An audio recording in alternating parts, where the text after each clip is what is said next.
I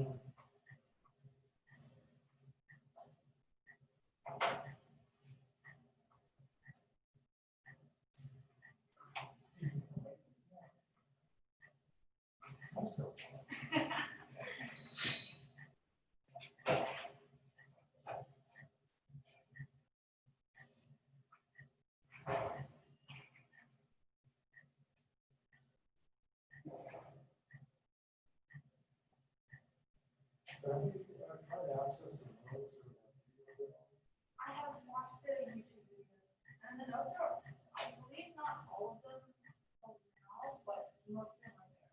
Well, I think Up to date. they posted this week. Okay, I haven't checked. Yeah, so it should be all there. Okay.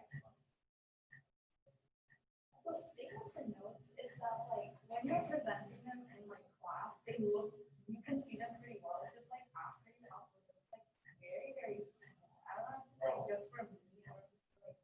Well, you may have to enlarge now. Okay, because like once I enlarge it, like it's blurry. So I don't know how you would fix that, but like in like over Zoom, it works perfectly fine. I'll try to think about it. Actually, I just emailed them myself. Okay. And I'm trying to go through email. And I'm not sure what the weird stuff. Let me see if I can fix it.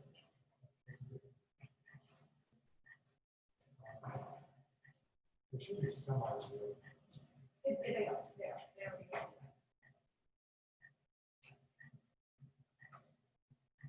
Yeah, I see all of those.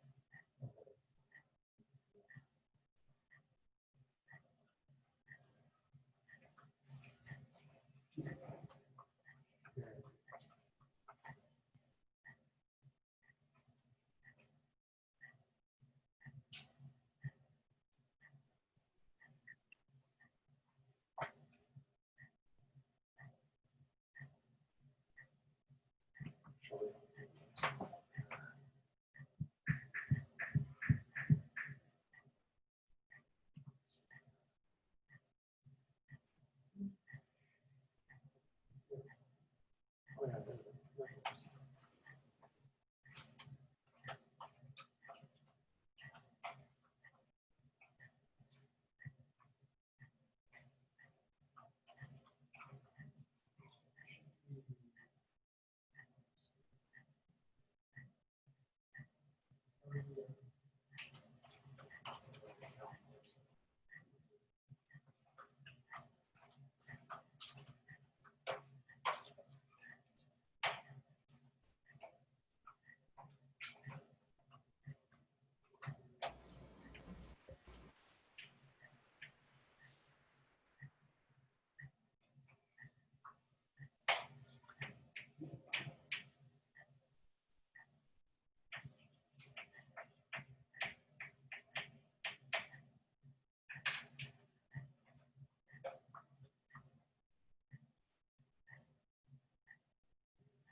Okay, let's do a little sound check. Can people hear me on the other side? Yes. Great. Okay, we can hear you well too. All right.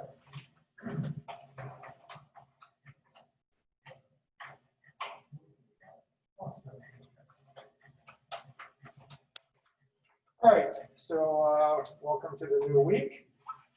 So what I'd like to do first is I'd like to sort of give you some ideas about what is coming up.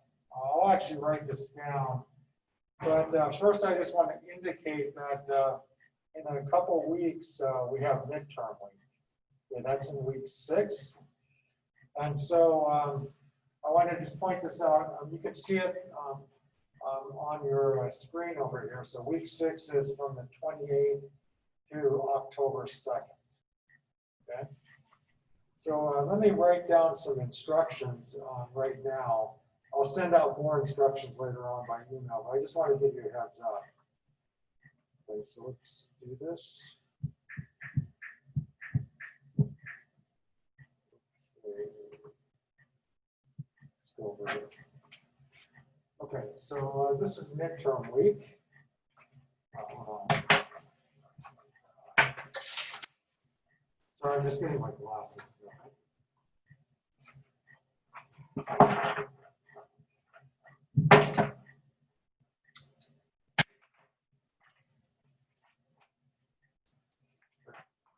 So let's talk about midterm week. So this is midterm week.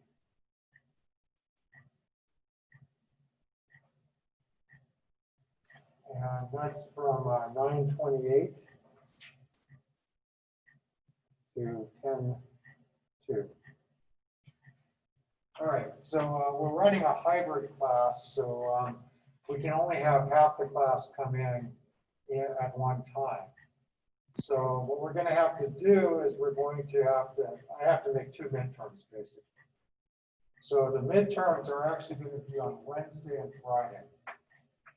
Okay, so 9:30 we'll have a midterm. And this will be, I'm not sure which group will be, but there'll be one group that actually takes the midterm on 9:30. It'll either be the Georges or the Bulldogs. I'll have to figure that out. Okay, and then the other day will be 10/2 midterm. And that'll be the second group. Okay, so this is Wednesday, and this is Friday of that week. All right, so you'll get an assignment either in the first group or the second group. You'll take the midterm on the particular day that you're assigned, and then the other day you have off. I mean, clearly I'm not going to be doing a Zoom session or anything. So for example, if you take the midterm on Wednesday, then you'll have no class on Friday. If you take the midterm on Friday, you'll have no class on Wednesday. Okay. Is that clear? Okay. Now, during that week, we're going to have a review. So the review will be on Monday, September 28th. Okay? And the material will cover through section 1.9.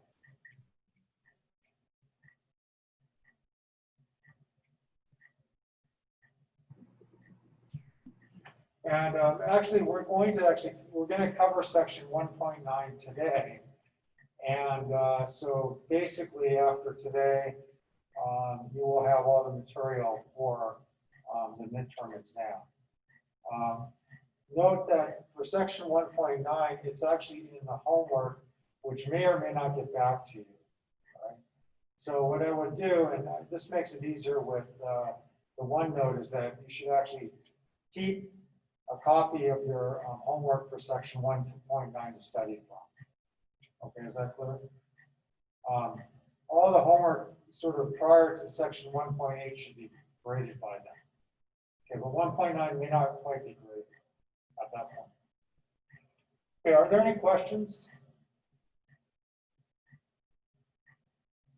Okay, so what I'll do is as we get closer, I will indicate sort of further planned. Okay? I just want to give you a heads up on how this is going to work in a couple of weeks.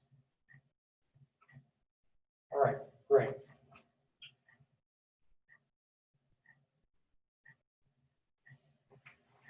Okay, so we're going back to looking at linear transformations. So let me review this a little bit.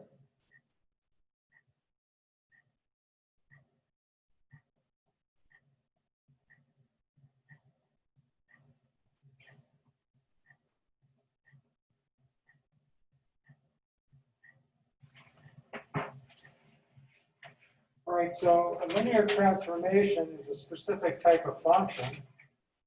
So by definition, linear transformation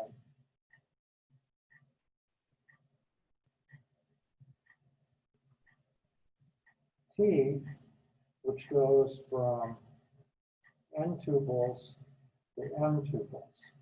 Okay, so it's a function which takes vectors to vectors. It take n tuples to m tuples. So it's a function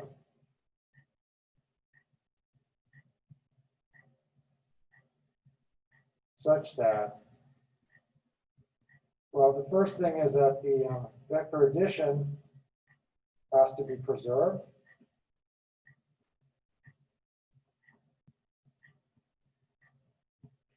And then the scalar multiplication has to be preserved too.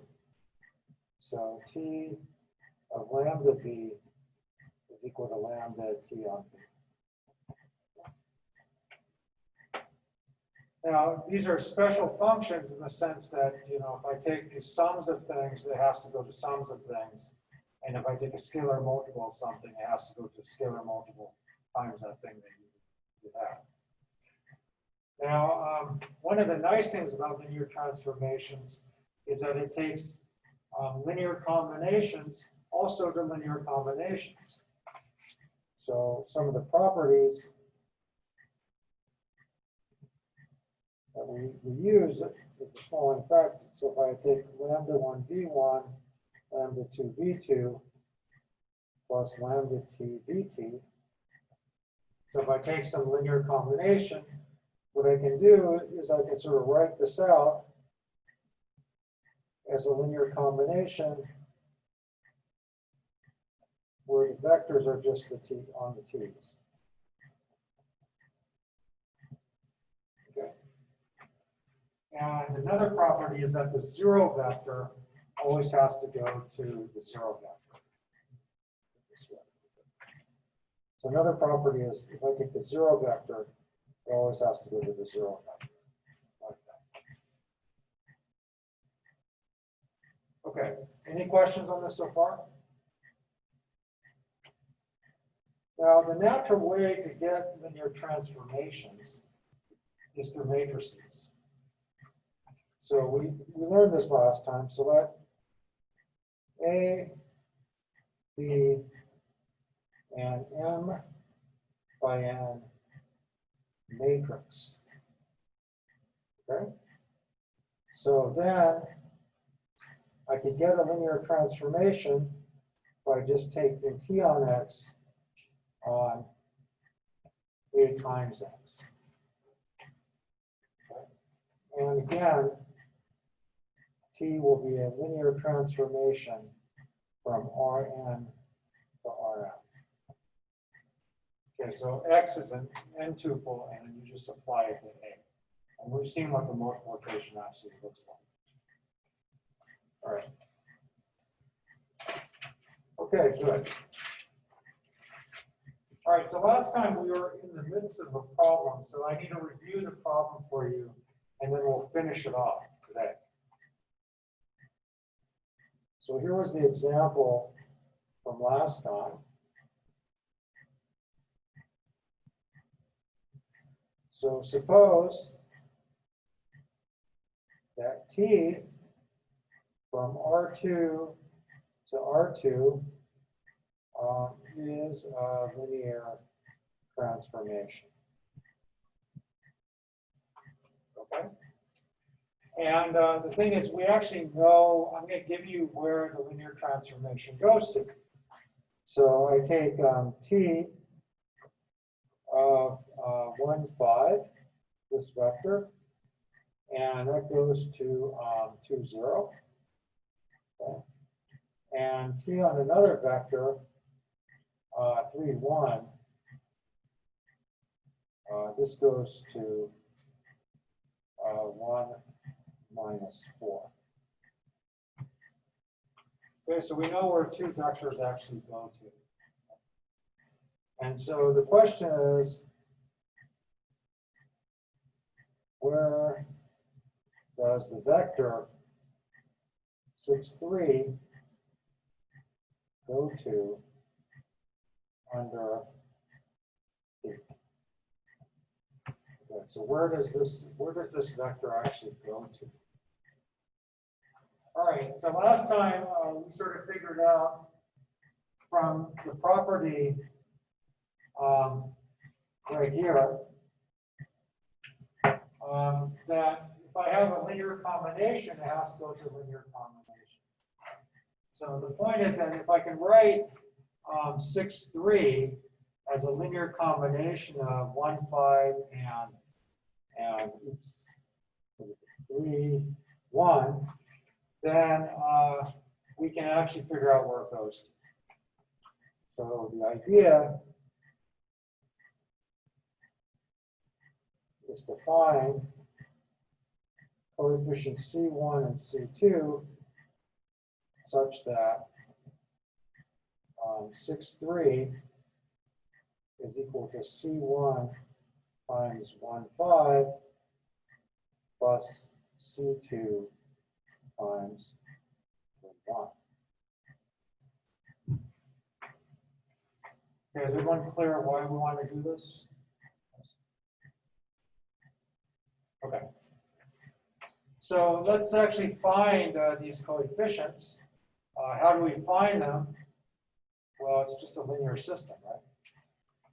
So this is equivalent to doing the following. So I'm just looking at AC equals 6, 3. So I have 1, 5, 3, 1, and a 6, 3 over here. Okay. So I need to solve this system of equations.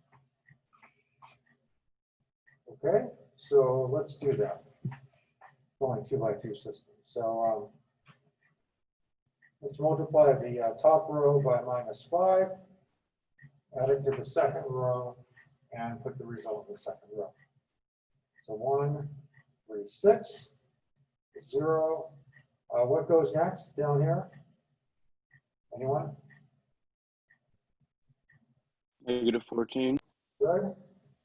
And then what about the next one after that? -27. All right, good. All right, so now what we do is we back substitute.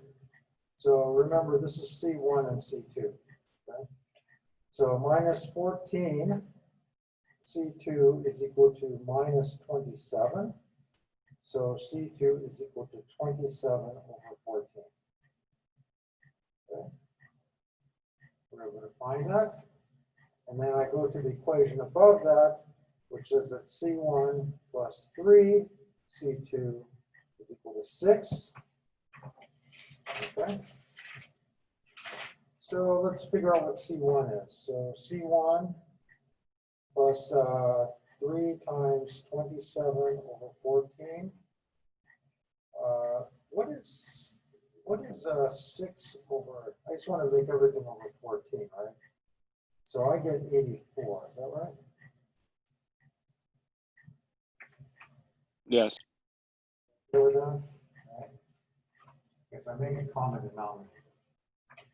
Okay, so this one is actually 81 over 14. Okay, so C1 is equal to 3 over 14.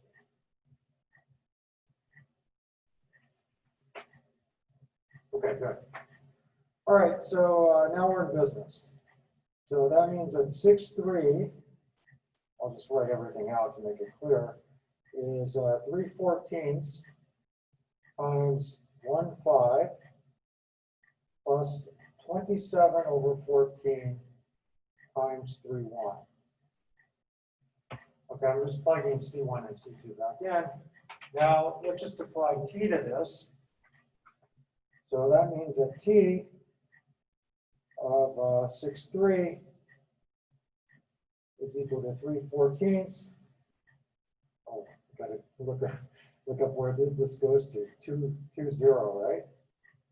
Okay. Plus 27/14. Okay, so I'll just kind of move back up here. So we're just going to get to 1 minus 4. Okay? Are you okay with that? All right, so now what do I get? So I get 6/14 plus 27/14, that's 33/14. Okay. The first term, the next term is 0, and then I get 27 times 4. Okay, so what's that going to be? Negative 108, right?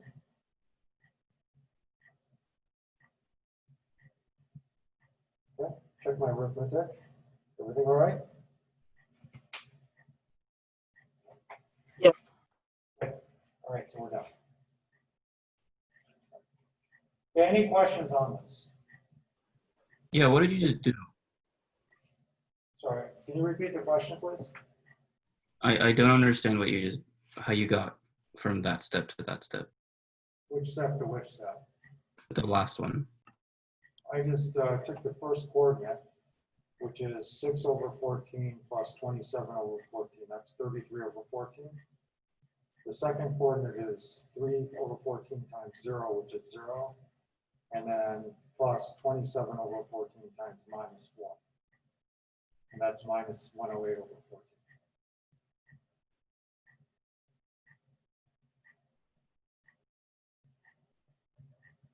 So a question on this? I was wondering how you got from those matrices, the 1, 5, and 3, 1 down to 2, 0, and 1, negative 4. 1, 5, 3, 1. Oh, from here to here? Yeah, like from the regular down to the transformed part. Oh, you mean from here to here? Sorry. You mean from here to here? A little further down, just like at the very end. It was one step above his. Oh, from here to here. Yeah. Uh-huh. Oh, so I applied T. So, Okay. So this is, let me see. Okay, so let me just write this out. So T of 1, 5 is equal to 2, 0. Okay? So I'm Okay. using that, okay, and then T of 3, 1 is equal to 1 minus 4. And where do those come from? Those So- equivalencies? So I'm just applying, sorry. So I'm just using this property right here. That when I take linear combinations, I have to go to linear combinations, Okay. okay? Yep. So I'm applying T to this equation right here, and using the fact that T of 6/3 is 3/14 T of 2, 0 plus 27/14 T of 3, 1. Okay. Okay? Gotcha. Good. Thank you. Okay, other questions? All right, so the nice thing about this is if I know where finitely many vectors go to, so if I know if I can write something that has finitely many vectors, and if I know where those finitely many vectors go to, then I know everything about the linear transformation. Okay. All right, so we're going to use this principle next. And what we're going to do is we're going to reverse engineer the process. So the next thing we're going to talk about is the matrix of linear transformation.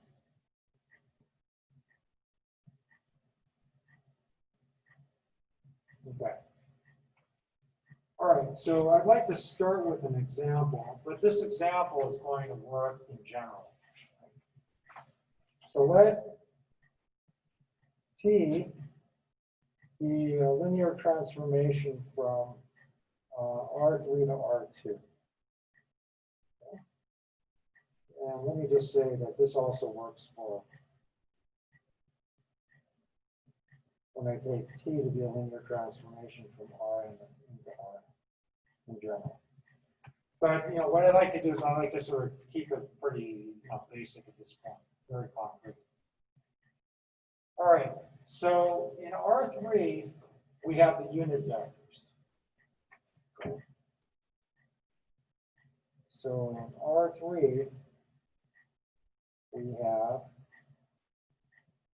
the unit vectors. And what do these vectors look like? They look like E1 equals 1, 0, 0. And E2 is 0, 1, 0. And E3 is 0, 0, 1. Now, the nice thing about the unit vectors is if I take a vector, it's a unique linear combination of the unit vectors. So let me say it this way. So if V, let's call it, V1, V2, and V3. So if it has coordinates like this, then V is V1, E1 plus V2, E2 plus V3, E3.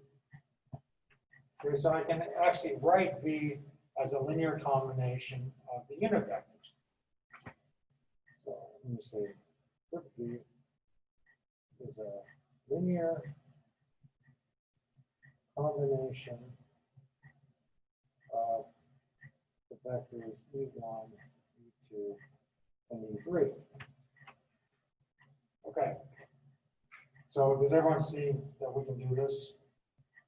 I mean, if I have V being equal to like 3, 5, 1, it's 3 times the first unit vector, 5 times the second unit vector, and 1 times the third unit vector. Okay?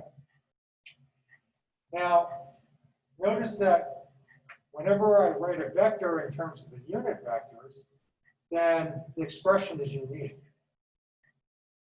Okay, so the expression,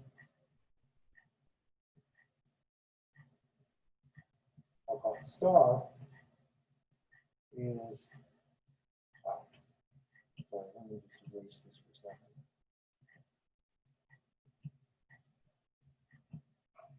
Okay, so the expression star is unique. So if I have like V1, E1 plus V2, E2 plus V3, E3 being equal to V1 prime, V2 prime, V3 prime, E3, then all the coefficients have to be the same. Let me just write that out. Okay? So, i.e., if V1, E1 plus V2, E2 plus V3, E3 is equal to, it's a W1, E1 plus W2, E2 plus W3, E3, then V1 has to be equal to W1, V2 has to be equal to W2, and V3 has to be equal to W. Okay. All right. So also the expression star being unique is the same as the vectors being linearly independent. So the first property, let me just say that. So equivalently, E1, E2, and E3, these vectors here are linearly independent. Okay. And if I can write V as a linear combination of vectors, this means that the vectors span R3. Okay. Now, we haven't talked about this, but I'm just giving you a little bit of a preview of what we'll talk about later on. So whenever you have a set which is linearly independent and spans, it's called a basis. So let me just add a little something. So linear independent plus span is the same thing as what's called a basis. Okay? All right. Now, what we're going to do is we're going to use this, this basis to construct a matrix. So let's do that.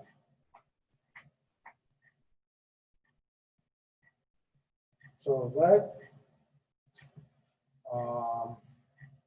T, I already said T is a linear transformation from R3 to R2. So let's just let me rewrite it again.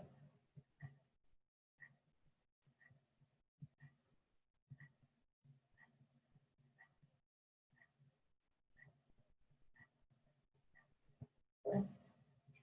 Now, let's do the same trick that we did before. So suppose B is a vector in R3. Right? Now, we know that B can be written as a linear combination of the unit vectors. So B is going to be, let me just call them C's this time. C1, E1 plus C2, E2 plus C3, E3. Okay, so anything in R3 is some linear combination of the unit vector. And then what we'll do is we'll just apply T to both sides. So let's do that. So TV is C1 T on E1 plus C2 T on E2 plus C3 T on E3.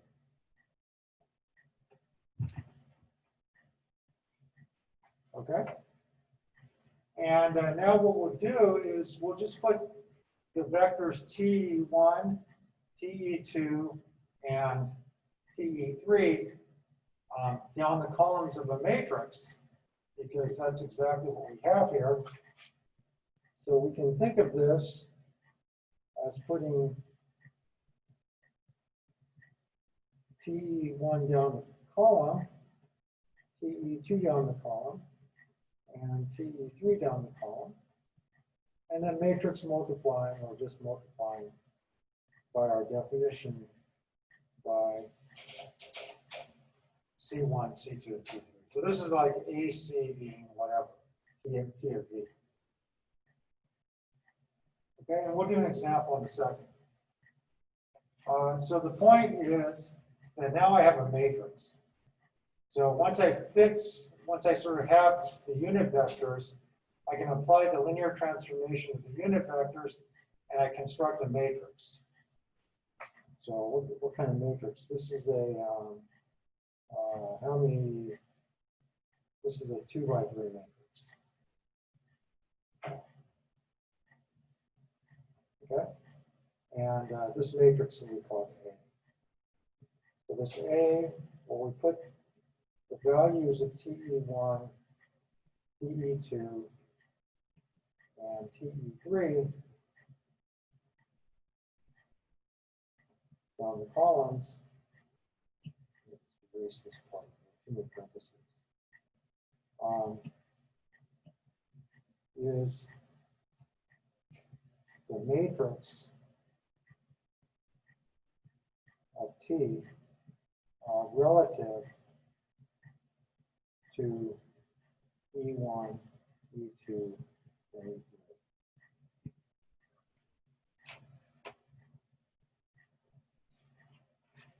Okay.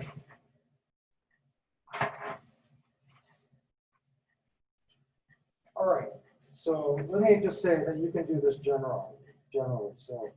So more generally,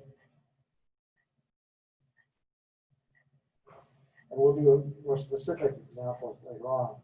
If T from Rn into Rm is a linear transformation, and E1, E2 up to En are the unit vectors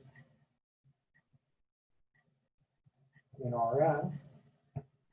Okay, so these are the vectors which have 1 in precisely the ith position. So you can imagine, like 1, 0, 0, 0, 0, 1, 0, 0, 0, 0, 0, 1, 0, 0, 0, et cetera, et cetera. Okay. So then I could do the same thing, and A will just be T of E1, T applied to E2, all the way up to T applied to E. Okay. Good. And this will be a m by n.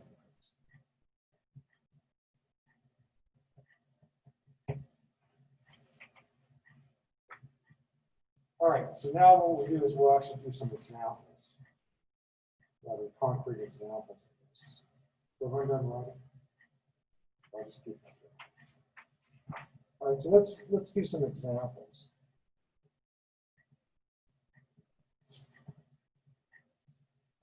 All right, so first example. So let T be a linear transformation from R3 to R2. Now, what I'll do is I'll let you know where the unit vectors go to. So let me just give you that information. So T of the unit vector 1, 0, 0, that's going to go to the vector 2, 3. Okay. And T of the unit vector 0, 1, 0, that's going to go to the vector 4, 1. Okay. And lastly, T of the unit vector 0, 0, 1, that's going to go to the vector 5, 6. Okay. All right, so what I want to do is I want to represent T by a matrix. So we know that if I have T of V, that's going to be equal to A times V, right? And the question is, what is A? So A will be T on E1, this vector, T E2, T on E3. Okay? All right, so who can tell me what the matrix looks like? What's down the first column? 1, 0, 0. No. 2, 3. 2, 3, right? Remember, we're putting the image of E1, down the first column, right? So it should be 2, 3, good. Okay, next column.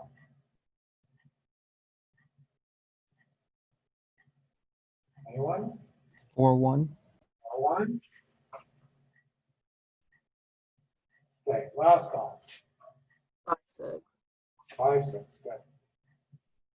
All right. Everyone see how to do that? And so it's nice because you have this, once you actually know where these basis elements go to, these unit vectors, then you can represent your linear transformation by a very concrete matrix. Okay? All right, so here's another example. Any questions on this example? All right. Okay, so here's the next example. So this example is called rotation. So it turns out that when I actually take a vector and I rotate it on the unit plane, for example, by a certain amount, like theta degrees, then that turns out to be a linear transformation. So let me draw you a picture. And you've kind of seen this before, when you do like polar coordinates. So when I take the unit vector here, 1, 0, what I want to do is I want to take this unit vector and I want to rotate it theta degrees. So let's rotate it over here. So let's call this E1, and this vector here is T on E1. Okay. Now, when I rotate it, what do I get? Well, I just get, if I rotate it by theta degrees, I get cosine theta sine theta. Those are my new coordinates after I rotate. Okay. So when I take the unit vector E1, I get the matrix cosine theta sine of theta. Okay. And then when I take the other unit vector, I'm going to use a different color here. Just okay, so here we go. So let's take this unit vector over here. All right. So this is the unit vector E2. Okay. That's 0, 1. And now I'm going to rotate that over theta degrees too. Okay, so I need to rotate that theta degrees over. Okay. So this is T on E2. Okay. And for that one, I get minus sine theta cosine theta.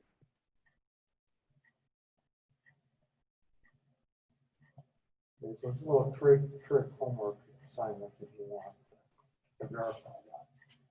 Okay. All right, so going back to this, we have that T on E2 is going to be equal to minus sine theta cosine theta. Okay, so we know where T of E1 and T of E2 go to. So the rotation goes from R2 to R2. Oops. Wasn't supposed to make it disappear. All right, so you're taking vectors in the plane and just rotating them theta degrees. Okay. So we should get a matrix. What's the size of the matrix we should get? 2 by 2. 2 by 2, very good. And so T on V is going to be equal to A times V. A will be a 2 by 2 matrix. And let's write that 2 by 2 matrix out. So what do we want? We want T on E1 here. Put it down the column. T on E2. Put it down the column. And okay, so what should go down the first column? Anyone? Cosine sine. Cosine sine, good. Okay, and the second column? Theta sine cosine. Okay.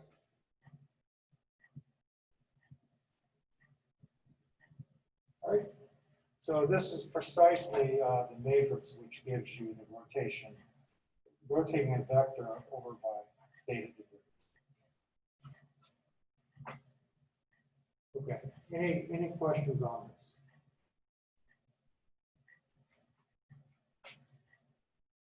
All right.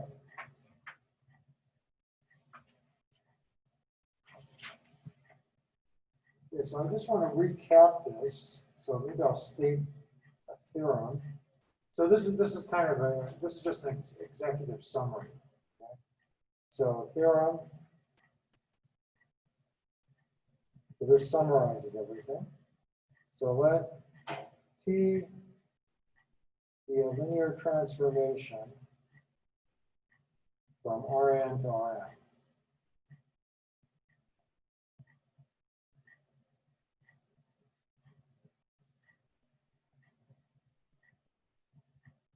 Okay. Then there exists a unique matrix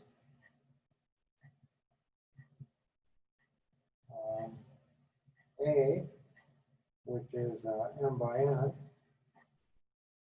such that when I take the linear transformation and I apply it to the vector C1, C2, up to C of n, this is going to be equal to A times the vector C1, C2, up to C of n. Okay. All right, so if I take a vector and I apply it to T, it's the same thing as taking a certain matrix and applying it to the vector itself. And as we've seen, the A is obtained by just taking the unit vectors and putting them down the column.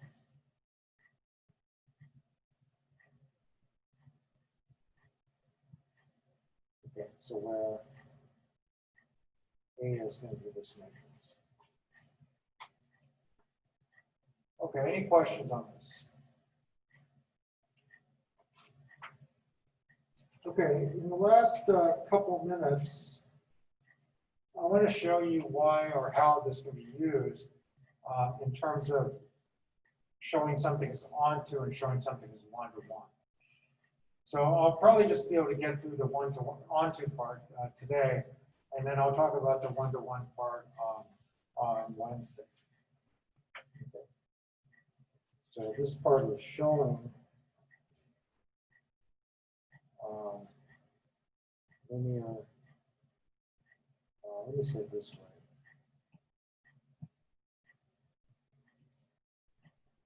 It's showing when a linear transformation is onto. Okay. Now we kind of know when a matrix A is onto. And so let's just write what it means to be onto. So let T be a linear transformation from Rn into Rm. Okay, so this is a linear transformation. So T is onto Rm if and only if for each B in Rm there exists a B in Rm with TV equals B. Okay. So remember what onto means. So the picture looks like this. Here's Rn, and T goes from here to here. This is Rm. So what we're saying is that if you take something in Rm, we have to have something in Rn which maps to it. So if there's a B over here, we have to have some sort of B over here where TV is actually equal to B. Okay, so that's what it means to be onto.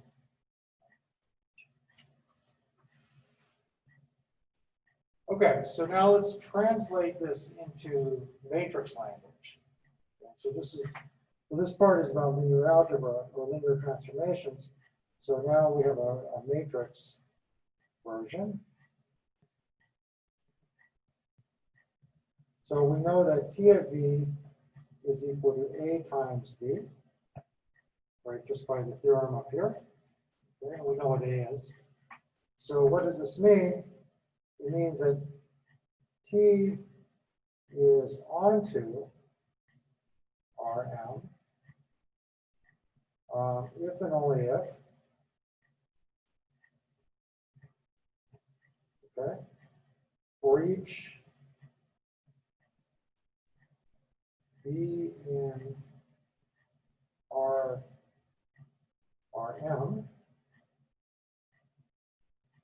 there exists a V in Rn.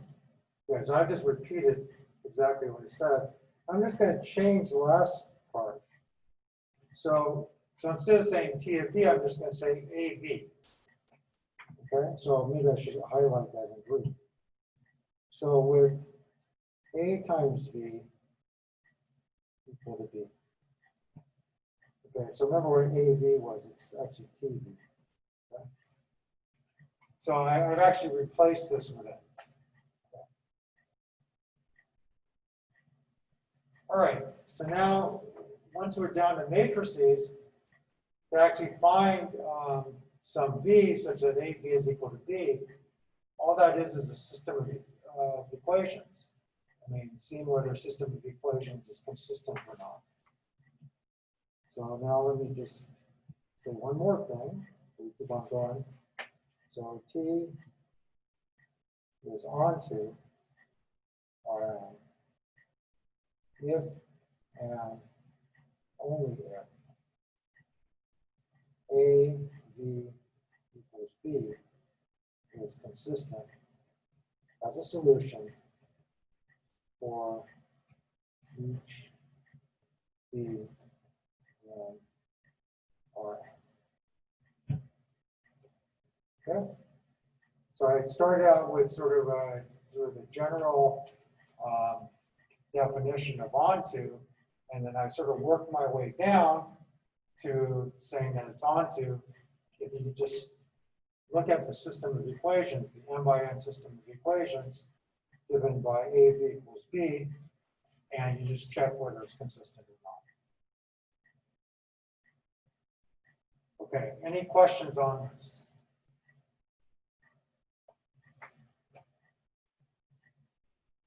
Well, yes.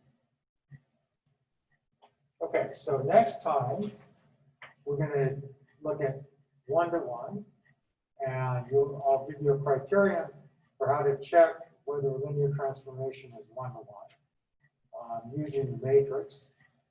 So let me just write this down. It'll remind me what to do next time also. Okay, so next time we're going to have a criterion for T to be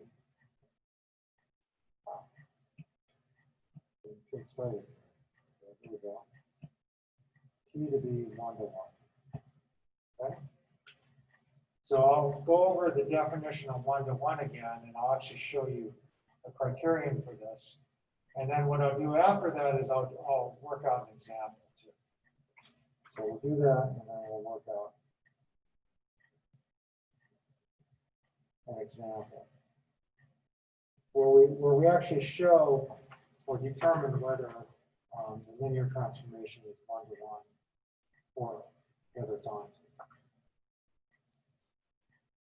Okay. All right, any questions on this?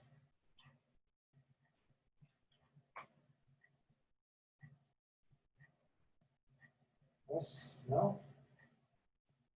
Okay, great. So we will actually see you again on Wednesday. Thank you. Have a good one. Okay, you too. Thank you.